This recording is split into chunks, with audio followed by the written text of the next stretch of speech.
Agora a National Geographic tem várias divisões, não é? Tem a parte da natureza, tem a parte da história e a nível de história realmente é interessante. Eles colocaram aqui o Dom Afonso Henriques na capa, mas a revista não é toda sobre o Dom Afonso Henriques. Tem aqui um artigo dentro, salvo erro, com 4 ou 5 páginas. O resto da revista tem outros artigos interessantes, mas não é exclusivamente sobre o Dom Afonso Henriques. Esta edição da revista National Geographic, edição, salvo erro, número 24. Isto tem um custo de 6€, acho que está dentro do preço adequado.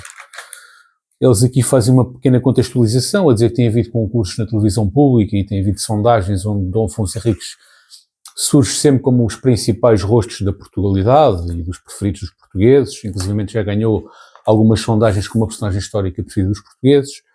Fazem essa contextualização e falam aqui da recuperação da imagem do rei Afonso Dom Henriques durante o período manuelino. Falam aqui também da vida militar de Dom Afonso Henriques, de alguma mitologia associada a Dom Afonso Henriques, da evolução do reino e das fronteiras, por exemplo, que é uma coisa que causa sempre bastantes dúvidas.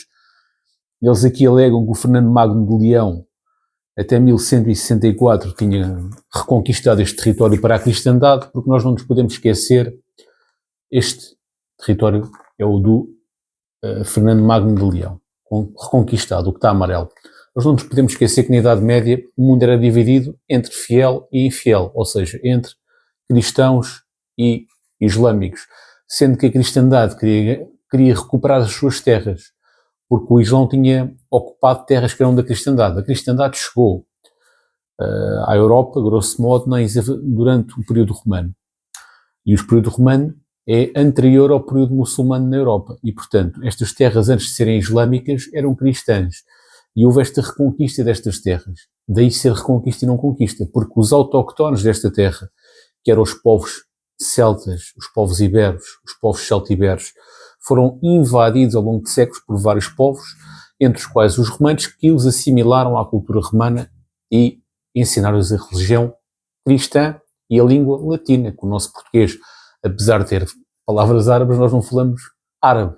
Por exemplo, se um árabe falar para nós não percebemos nada. Nossa língua é latina. Se um italiano falar para nós ou um espanhol, nós percebemos. Portanto, apesar de termos algumas palavras em espanhol, nomeado em espanhol, em árabe, principalmente as começadas por al, quer dizer, a nossa língua é latina, a estrutura da língua é toda latina, não tem nada a ver com árabe. Portanto, não tentem reinventar a história, nós, por causa de motivações políticas ou ideológicas. A nossa matriz civilizacional é uma matriz cristã, independentemente de tu seres ou não seres cristão. Eu, por exemplo, não sou cristão, eu sou ateu, mas reconheço que a nossa matriz civilizacional é cristã, porque o nosso país foi fundado com a ideia de reconquista, conquistar terras para a cristandade, não só o nosso país, como praticamente toda a Europa. E, portanto, o nosso país foi fundado com uma ideia de expansão da fé cristã. Portanto, a nossa base civilizacional é cristã, com misturas de outras culturas que já existiam cá antes da cultura cristã, como a cultura pagã dos povos celtiberos, como a cultura romana, que é a nossa base civilizacional, como alguma cultura visigótica e sueva e também com alguma cultura moura, mas a base essencial é desta reconquista a posteriori cristã. E a reconquista porque lá está, antes de estar cá o Islão, estava cá a fé cristã trazida pelos romanos.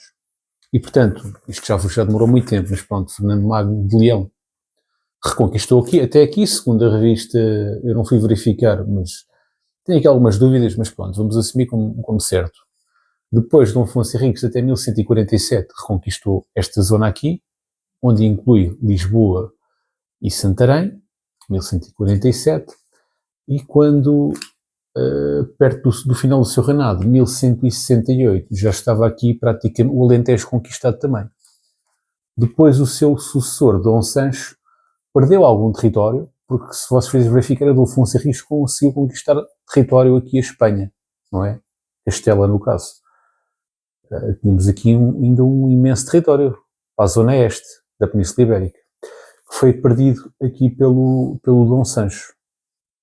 Dom Sancho chegou a ser povoador, por dar muitas cartas de foral, por povoar, por aumentar a densidade populacional, mas acabou por perder terras não por culpa dele, por as próprias incidências da história, não é? E depois temos aqui as datas importantes, que eles definem a data de 1109 como o nascimento de Dom Afonso Henriques. Eles aqui dizem que Dom Afonso Henriques nasceu em Viseu e não em Guimarães, e alegam isto porquê? Porque a sua mãe estava em Viseu nos últimos dias do parto e não há registro que ela tenha voltado a Guimarães para ter o filho, não é? 1128, a tal Batalha de São Mamede, onde Dom Afonso Henriques não bate na mãe, não é questão de bater na mãe, ele não andou à porrada com a mãe, ele andou, o Dom Afonso Henriques e os condes portucalenses opuseram-se aos partidários de Dona Teresa. Dona Teresa, quando o seu marido morreu, arranjou um amante, que no fundo não é amante porque era viúva, mas como não estava casada, estava amancebada com um conde galego. E com medo de o Dom Afonso Henriques e os condes portugalenses, com medo de perder influência para a Galiza, fundaram no fundo um partido, entre aspas, onde Dom Afonso Henriques queria fazer a reconquista da antiga Lusitânia Romana, que era a expansão para sul, e a sua mãe, Dona Teresa, queria consolidar a aliança com os galegos e eventualmente existir uma fusão com a Galiza. Dom Afonso Henriques também não se opunha a essa fusão com a Galiza desde que fosse ele a mandar, não é? E, portanto, 1128 foi esta batalha onde os partidários de Dom Afonso Henriques venceram os partidários da sua mãe, Dona Teresa. 1139 é a Batalha de Ourique, contra uma coligação de reis muçulmanos. Dom Afonso Henriques ganha grande prestígio. Aqui Ourique provavelmente não é o Ourique atual Alentejo, porque a barreira com o Infiel em 1139 era ali mais ou menos a zona de Coimbra e, portanto, há quem diga que esta zona de Ourique era ali para os lares de Santarém, embora atualmente não haja nenhum Ourique ali, mas que no Alentejo seguramente não poderia ser porque estava com uma distância geográfica muito grande. Portanto, da barreira com o Infiel de Coimbra até ao Alentejo tinha que se passar a margem sul, não é? Quer dizer, e aquilo estava cheio de muçulmanos e de moçárabes. Moçárabes eram muçulmanos cristãos, que poderiam dar ali alguma benesse, mas mesmo assim, há quem diga que é muito improvável que esta batalha tenha acontecido nos termos em que é relatada.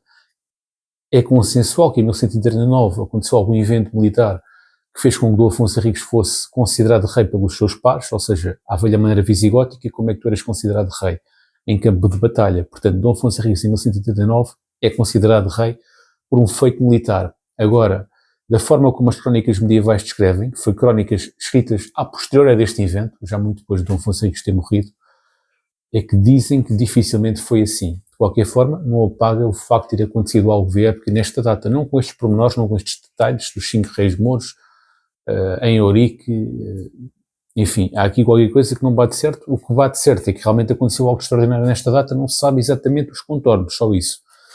1139, 1143, aliás, Tratado de Zamora, assinala o reconhecimento pelo rei de Leão, Afonso VII, que era primo de Dom Afonso Henriques, Dom Afonso Henriques como Rex Portugalis, o rei dos portugueses. E porquê que o Afonso VII reconheceu o Dom Afonso Henriques como rei dos portugueses?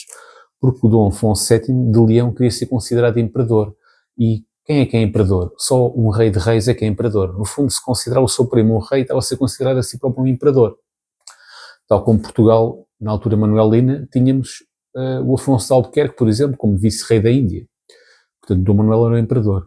Aqui, o Dom Afonso VII, o objetivo era ser imperador, mas de facto nunca foi imperador de Dom Afonso Henriques, porque Dom Afonso Henriques não pagava vassalagem, não pagando vassalagem. Dom Afonso Henriques era rei e o Afonso VII realmente era imperador, mas não imperador de Portugal, não apanhava a parte portuguesa.